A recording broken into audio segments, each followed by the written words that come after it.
So welcome to everybody. I have with me James today. James, just tell me who you are, what you do, and what your company is, please. Well, my name's James Rycroft. I'm the Managing Director of Vida Healthcare. And we design, we operate, and then, design, develop, and then operate care homes for people living with dementia. Based in Harrogate, we have 300 beds, 600 staff. And you're in a number of different places within the area, aren't you? Well, we're all within 2 miles of each other, which is the sort of interesting thing. Yeah. We've built 180,000 square foot of buildings, all within 2 miles of each other. Normally, you'd expect us to go sort of, I don't know, Leeds, Harrogate, York. But we decided to do it all in Harrogate. One, because so I can be there. Yeah. But two, because there's demand. Yeah. It's quite simple as that. There's just demand, which is quite surprising for a small town like Harrogate. Yeah. Let's pause that there for a moment and we'll come back to the business. Can you just tell us a little bit more about yourself? Take us way back, as far back as you'd like to go. Well, born and bred in Harrogate. Went to school in Harrogate initially at Asheville College. Then at Asheville, I developed a kind of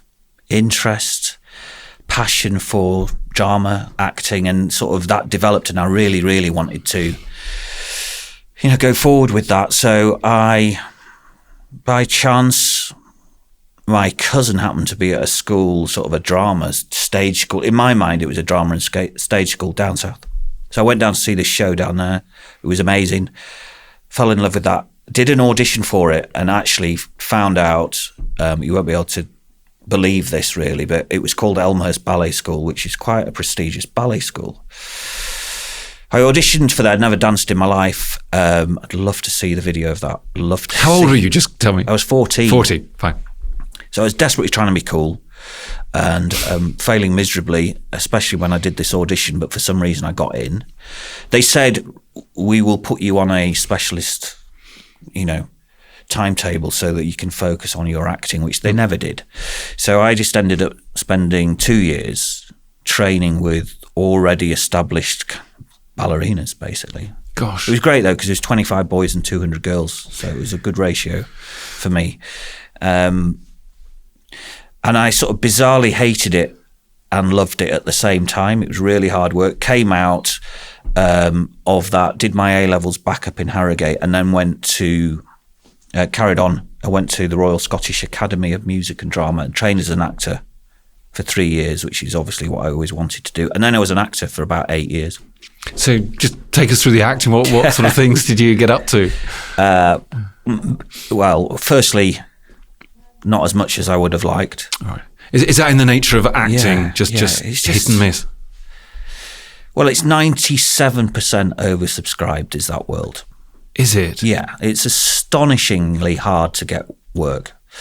But I did all sorts of different jobs on different levels. The final job that I did, I got a show which started at Chichester Festival Theatre. It was a show called The Magistrate with Ian Richardson. Don't know if you remember. Yes. Then, so did Chichester. Then we went on a tour around the UK, and then it transferred to the Savoy. That was the last job I did, because when I got to the end of that contract, I only looked at it as a job. I mean, it was a job that I loved doing, but it essentially was a job. And in any job in this world, we don't want to take a demotion. So what I did as a result of saying I only want to do this level of work, because that's what I'd got to in my career, I kind of cut out the opportunities which might be perceived as kind of a demotion. Because I didn't want to do that. I wanted to go further. The issue with that is that because I wasn't a brand, if you want to call it that, or famous, I just narrowed my field of work down even further, from a very narrow field to a kind of pinstripe of work. And I just thought, I can't do this anymore. Did you realise that of yourself at the time that you were narrowing? Yeah, it was a really kind of snap decision. That's not true. It wasn't a snap decision. It was a decision that I came to, And I even used that kind of those ratios of work and narrowing it down, all of these sort of things to kind of justify it to myself, because I felt I was getting left behind on many levels. Or my friends that were in other careers were obviously taking off and doing all of those sort of things. And it wasn't a materialistic thing, but financially, you know, it was starting to really struggle. And, you know, you couldn't go out for dinner because, or maybe one month you could go out for dinner and, you know, and then the next month you just didn't know where you were. No. It was really insecure lifestyle. So I decided that was enough. How old were you at that stage, if you don't mind asking? 30. So you're right. So you'd reached your 30s. And at that point, presumably you'd hoped to get other acting roles. Yeah. So you're not necessarily prepared for the next part. What sort of happened next to you? How did the next one go? My father has always been in business up in Yorkshire. He started in the 70s, and he sort of moved into electronic games. So growing up as a kid, it was ace because I had all the old school sort of Astro Wars. You remember a game called Astro Wars? Yes, all the Ataris and all of those things. Sort of, I had them in, because I was there to test them to see if they were any good. Allegedly, that's what my job was. So I loved all of that. So Dad sort of being a serial entrepreneur, if I can get my words out, and I'm really proud of that. And he, at the time when I quit acting, he had a business called Lindam, which my brother ran that business, with my dad being the chairman. And that was a design and development company and focused on baby products. So things like safety gates and steam sterilizers and all of those sorts of things. So I phoned my dad and said, Dad, I'm thinking of quitting. Is there anything that might be suitable for me, you know, in Lindam? And he said, yeah, of course. You come up and you can sort of learn the ropes and, you know, you can be in sales, because I feel that that's the obvious transition from what you've been doing in your life. You're quite good with people and chatting, allegedly. Projecting as well. All of those things. So I then made the mistake by saying, but Dad, you know, it's a bit, phone up your dad and get a job. It's sort of, I don't want to be seen as the boss's son. And he was really angry. Was he? Yeah. Why was he angry from his point of view? He wasn't angry. That's probably the wrong word. But he just said, hang on a minute, James. You know, I don't know who you think you are, but I'm going to say that you can come and work for my company because I know you. You know, you've been in a 30-year interview, if you want to look at it like that. You're my son and I know you and I think you're good for this. But let me tell you one thing. If you're not good enough, then I'll let you go. How does that make you feel? And I went, that's great. Let's go. That's a really interesting dynamic, isn't it, to start with? Yeah, it was, and he wasn't being brutal. He wasn't being, but what he was, in his own way, he was trying to sort of say to me, you need to pull your weight here. This is not silver spoon stuff. Yeah. You need to get in amongst it and prove yourself, you know, and sort of put your money where your mouth is type thing. And from your point of view, hearing that, how did that sort of feel at that point? It kind of pressed the right buttons for me to go, okay, here we go. There's an expectation there that I need to fulfill. Yeah. And it sounds, you know, you with your acting and he with his entrepreneurship, you're both risk takers as well, aren't you? It sounds like. I think there's an element of that. And what calculated risk.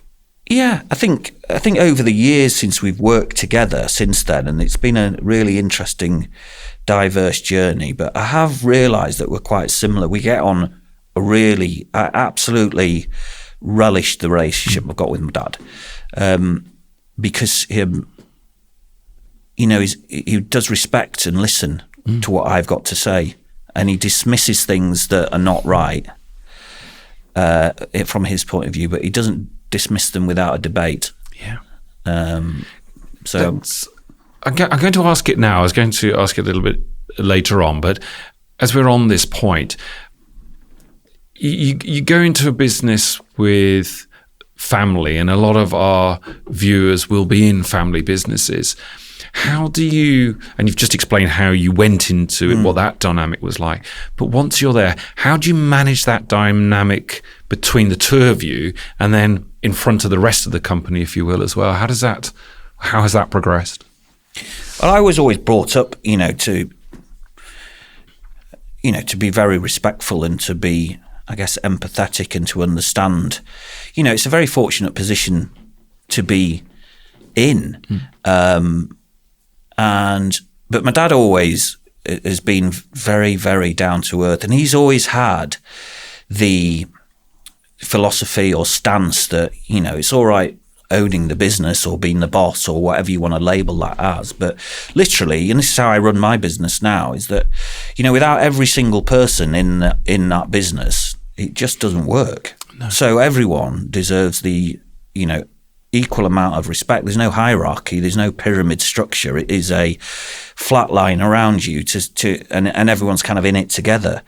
And that's what he always instilled in me. And the other thing that he always instilled in me was just be above the average. Always do things. It's always about detail. It's always about just doing things properly. Do not cut your corners. And I just don't have any ego about what I do. And therefore, I just looked at my dad as a mentor, and I still do. I'm 52 now, he's 80, and I still do. And I still enjoy that relationship because I respect him. I adore him and I respect him. Yeah. And it tends to work. And, and he listens to me, and it's, some of the things that I've said I look back and think, oh no, I can't believe I said something like that. Because it sticks with you, especially when you're starting out, these things stick with you and you think, oh no. But he never went, oh, don't be stupid. He never did. He just went, well, it's an interesting way of looking at it, but how do we feel about going this way? Bringing back onto track. Yeah, he was a really good sort of teacher and mentor, but the way it works is respect and patience. And let me ask you, relatives, are relatives. When you need to have that conversation, do you both sort of realise it, go behind closed doors? Do you have a sort of formal process for dealing with that, or is it just not that sort of? We do have a favourite thing, which is we need an emergency board meeting, which is going to the pub at early doors, for a discussion, which sounds trivial actually, but it's very, very good because it's you're just in a different environment. Take yourself away from the business and everybody. Yeah, and I think that's really important. You just get out and and I think there's just this we have this confidentiality and this understanding between us that we can kind of shut the door and drop our guards and open up. And I think that's really important to open up and be totally honest and transparent. With each other, because if you're not. I don't know. There's nothing productive about that. You've got to be honest with yourself and each other in order to go forward. Otherwise, you kind of start to veer off in different directions, or the worst thing you can do is start to assume, and that's my sort of buzzword at the moment. Never assume.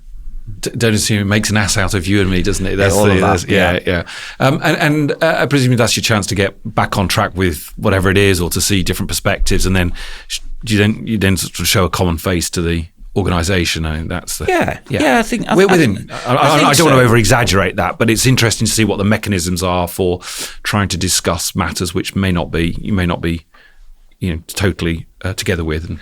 No, we're quite open people, so. We will discuss things, certainly with the board as well. There's not just myself and my father, there's two other board members in there that are active.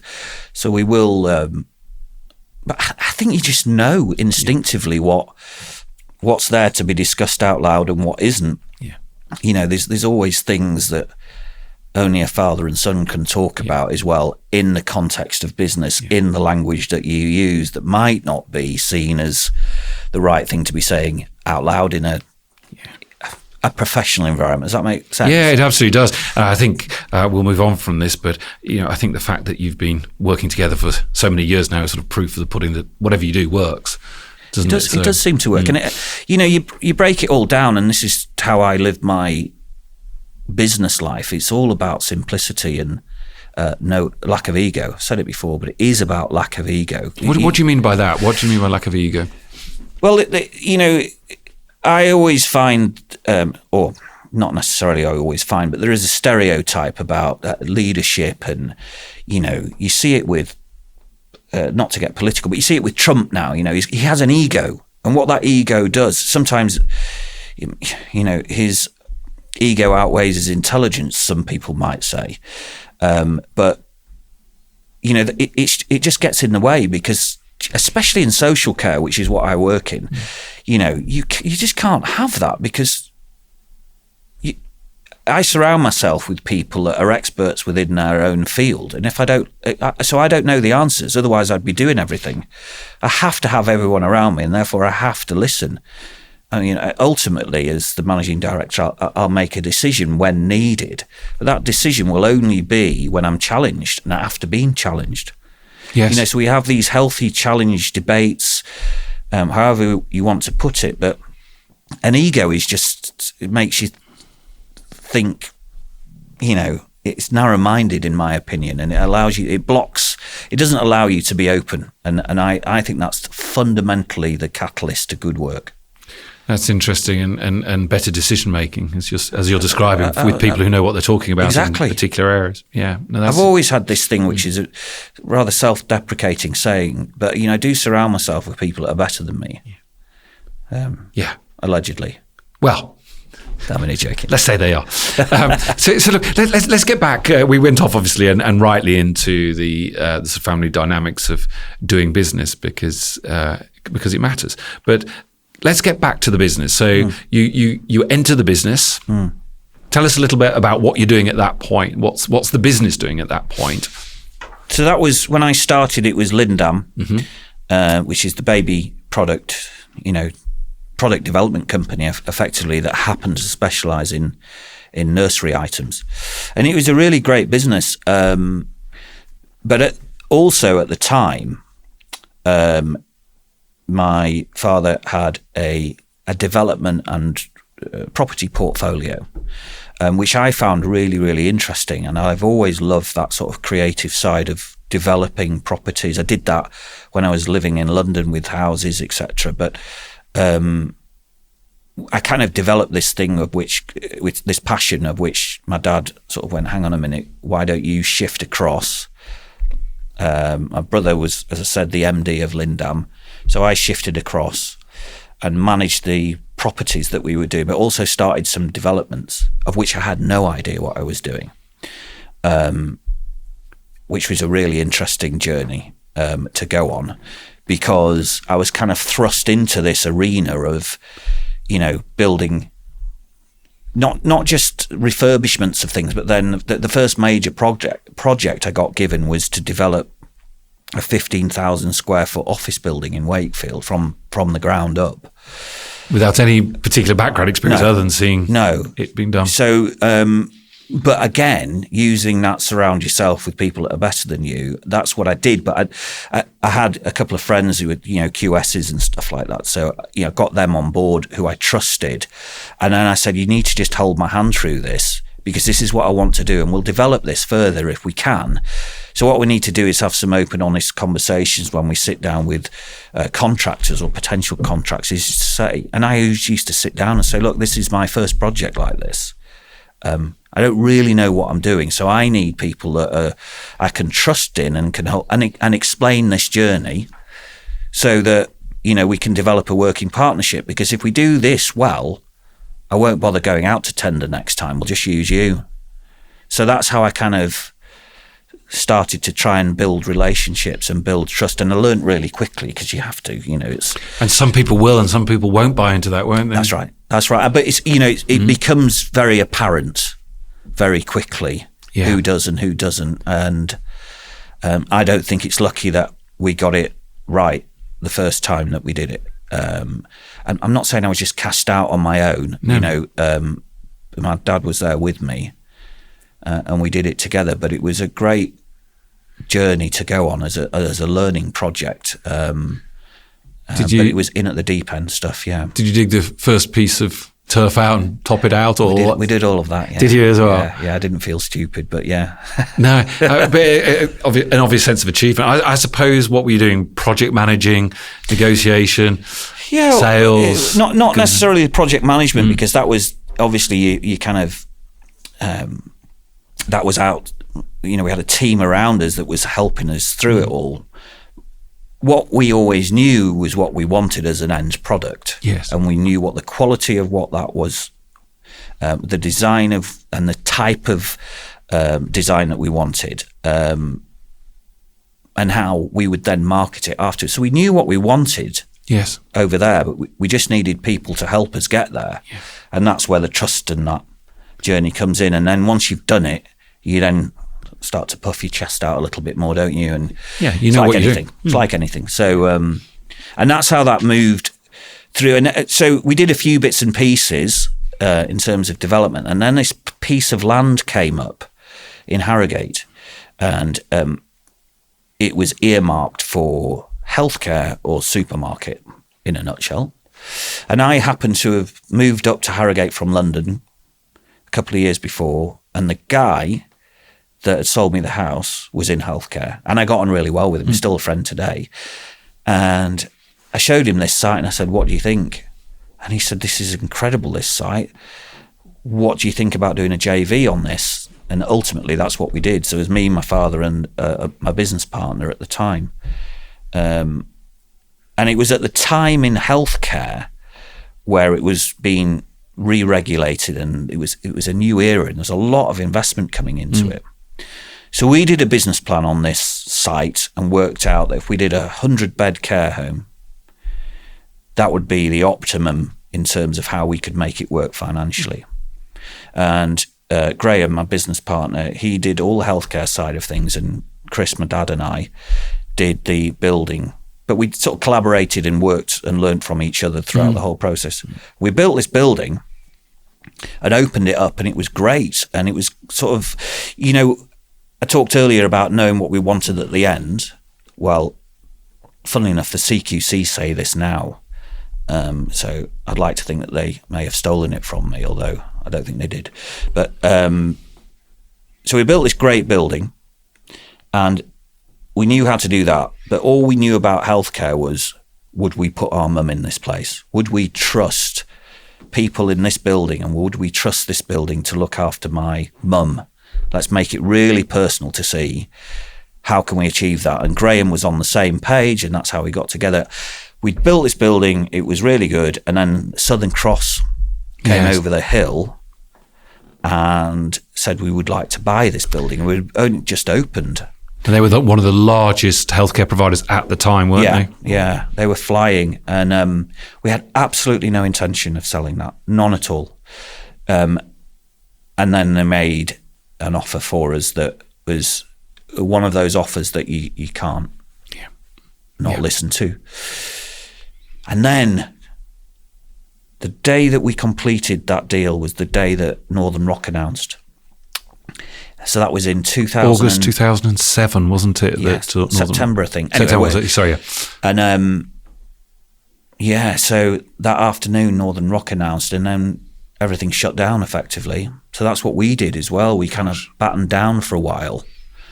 But you'd completed that site, so that was now Southern Crosses. That was all Southern Crosses, and then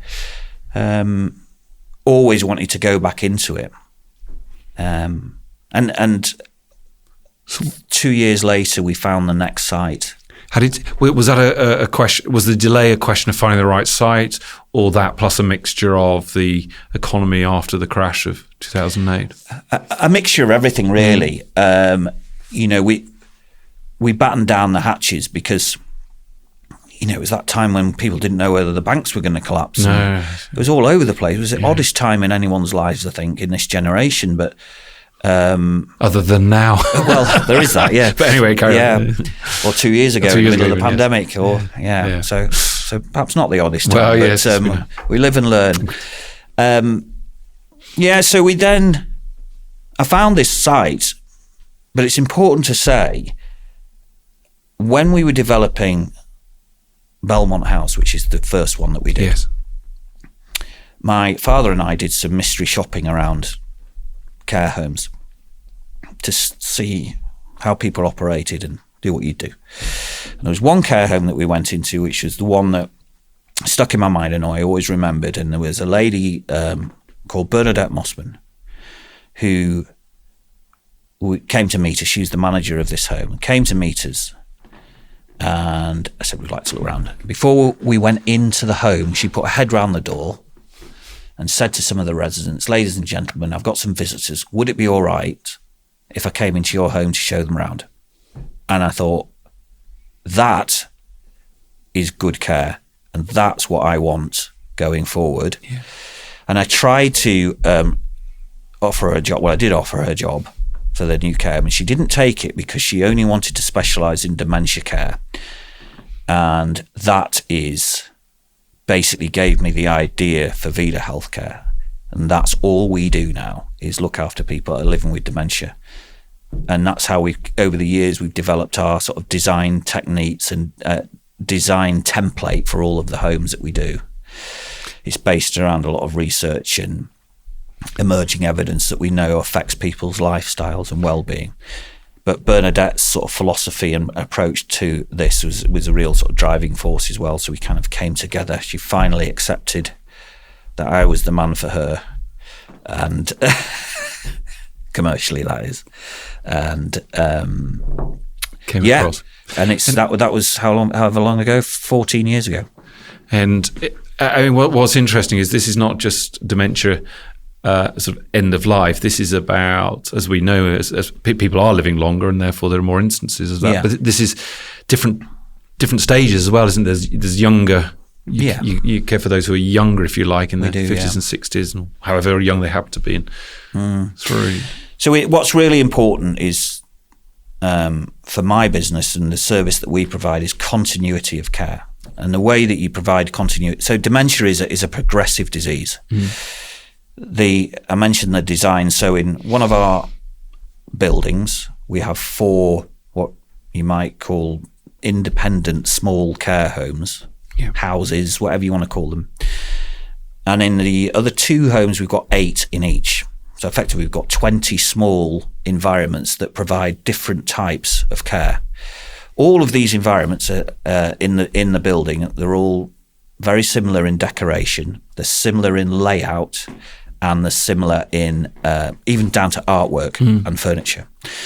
And the purpose of that is that as your needs change, you don't have to move out of the home. You just move into the next stage, the next house, which therefore has the right skill set of staff and the right demographic of residents, so that creates a kind of community of similar people in terms of how they may be presenting at that moment in their journey. And that's how we do that. So what happens is that you get the principle is you get a continuous progression of service, which is in familiar surroundings.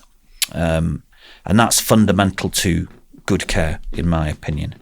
And it also allows us to cohort, as I said before, the staff, because, specialist care means specialist staff, and specialist staff need training in different directions. And you get people that really enjoy working with those residents that might present with more complex behaviours, and then you have people that want to work with those people that might be sort of on starting their journey with dementia. So you therefore can sort of cohort staff into areas which they love being in. So you create an environment that's really positive for good care. So that's the basic principle of how we operate. And you mentioned there effectively assisting them with their progression through, and you mentioned they start in units which are probably more independent and then through higher dependency. But I did notice that you'd said that just over half, something like 53% of families make a decision about healthcare at the point of crisis. And I just wonder what your view is of the understanding out there of how families, because it is families, are making decisions about people, whether that's improving, people are feeling less guilty and more willing to put mum, to quote your reference, into a care home. Yeah. Do you think views are changing, or? So there's this stereotype about care homes, isn't there, which is not a good thing. Yeah. So you've done your research, because we did do some research. We commissioned some research and went out to, a few thousand people around the country to ask some fundamental questions around the thing, around everyone has no doubt heard someone within their family or a loved one near to them saying, "Oh, please don't ever put me in a care home." And I don't blame them. I don't want to go in a care home. It's not our choice. We live our lives for however many years we live independently, not in a communal setting.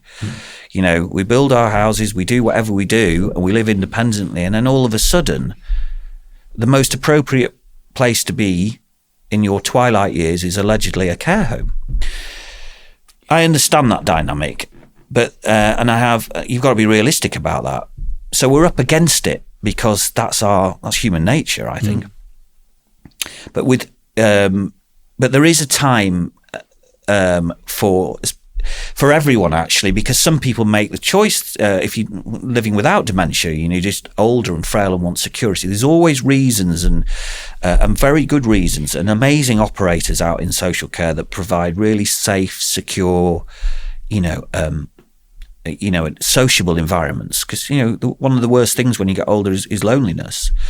So that there's justifications when you move towards your twilight years of being in a care home. With dementia care, it's slightly different because it's a need.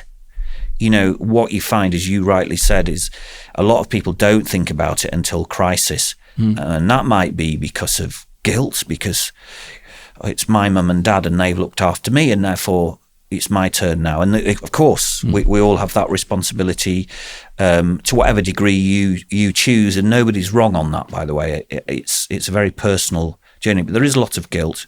What we try and do, so when somebody's living with dementia and it becomes very difficult to look after that individual because you need the right environment, you really do. What we say is that we would take away the pressures of that, and therefore take away you as a son being a carer to your mum and dad, but you then go back to being a son, and you try and reignite that father-son, mother-son, whatever relationship that is. And we take away all the stuff around that in order for you to try and do that as a family. And that for me is sort of tends to work when I explain it to people that and people seem to understand that and relate to that, because I think that's one of the biggest things. And you also create an environment that there's a stereotype about care homes being a bit stuffy and smelling of cabbage and all of these things. But my care homes and hundreds of care homes are not like that. They're a sort of an aspirational place to go and be, and you do that not only with the building and not only with the decor and the surroundings, but the main thing, you do it with the staff. The staff are the fundamental lifeblood of what we do as a service. And that's, we when we get our reviews through, which are so lovely, they very rarely go, "Oh, we love the wallpaper." What they say is, so-and-so and so-and-so were just amazing, and they held our hands through this. I could get emotional about it, and they're so kind, and they just gave everything, and we love you. They even say, "We absolutely love you and thank you." And that's you've made it when you've done that. Sorry, I'm getting a bit. No. It's a sort of business where you need to be passionate and caring for it to be successful. And as you've described with your staff, you take on board what they say. You're not making all the decisions. Can I just ask you about the staff themselves? And you're talking about specialist staff. Do you train them yourselves to be that specialist staff, or is that done through colleges? No, we do. We have our own Vida Academy, which we've had for a few years now, but sort of developed a building specifically to train our staff in about 3 years ago. And that's worked really, really well, because in-house staff allows us to put our own in-house training, allows us to put our own ethos into every aspect of what we do, especially the dementia awareness training and how we're PIDC we have physical and interventions in dementia care, and we're the only care home or social care company in the UK to be BILD accredited. And what that is a specific training to sort of de-escalate situations in the right way. And all of these things come together to give members of staff a real empathy and a skill set to not only communicate, but to understand how people are in their particular journey, which takes time and it takes skill and it takes intuition. And not everyone can do it. But going back to it, we do train our own staff in our own academy. But we don't just do it in the academy either. And I've always had this passion about, you can do things in a classroom, but it's when you get on the floor, it's like driving your driving test. You pass your driving test and then you start to learn how to drive. Yes. It's a bit similar in care because it's very different. It's not textbook stuff. This is people, and it's people's moods change daily and people's progression changes all the time and where they are on their journey. So you do need specialist staff. But the fundamental thing that they need to be is kind. That's all, everything else you can kind of take people along the journey with you to train and help, but they do need to be kind. And that's when we're recruiting, the fundamental asset that we look for is kindness. It's really interesting. It's very simple. And it's, as I said at the start of this, all about simple things in my business. You just get them right. Is this where I would want my mum to go or my dad to go? Yes or no? And when I wake up in the morning, am I achieving that? And you know what? Sometimes the standard, because you're dealing with all sorts of things, the standards do fluctuate. Of course. And when they fluctuate, it's how we deal with that. I'm very open about that. If I was to say walking and it was all, lovely and fluffy every day, I'd be just lying. Yeah, no. But it's how we get those issues and those dips and take them and make them into something. And also take everyone with us, including the family members. Because they're not silly, the family members, in terms of the service. And I would prefer to say, do you know what, James, we've messed up today and I'm really sorry, but this is what we've done. You were describing right at the beginning about a very open discussion with staff. We were talking about the board, really, if you like, but presumably that is so much more important, really, at the care level. You've got families, probably family members with different viewpoints, deteriorating parents. It's not just parents, but staff where presumably they feel more comfortable at the beginning than the later stages. Do you sort of have you'll have case meetings, won't you, with family and the like, and do you sort of have open feedback forums for staff as well? How do you manage that we need to learn type process? Yes, we do. We have all sorts of different levels of meetings, whether that's just in-house, on the floor, in huddles is what we talk about. At the start of every shift and at the end of every shift, there's a handover period where you discuss everything that's going on that. If there's issues, it can get escalated, or concerns even, it'll get escalated to managers, and then there'll be further discussions. And we'll bring the families in, and we might bring external stakeholders in, whether they're a funded person. What I pride myself on as a company is that we're totally and utterly transparent. Don't have anything to hide, because we're not in that industry.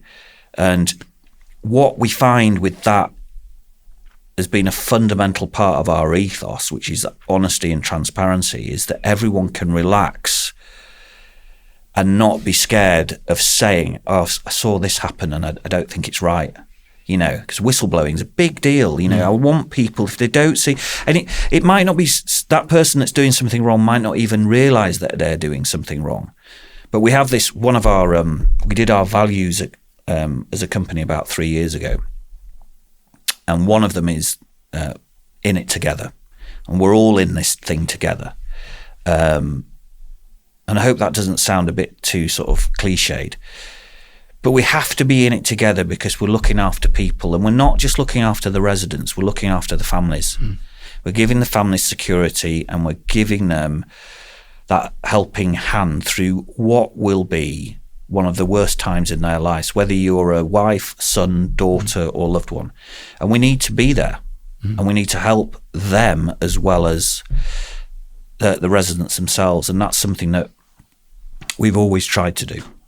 Yeah, it's fascinating. One final question, if I may. Healthcare is it's a wide sector. It has its challenges. Can you just describe some of the challenges you face as a business in the current climate? So we're regulated by the Care Quality Commission. That regulation is thorough and detailed beyond belief, of which I fully understand why. My challenge to the CQC would be, is it 100% necessary? And the reason why I say that is that, don't get me wrong, I fully respect and welcome an independent regulator. We need it. It's very important. But what my fear is, and my experience and what I witness, is that there's a lot of box ticking. And what that box ticking does is take away time from my staff holding people's hands and looking after them, because we have to.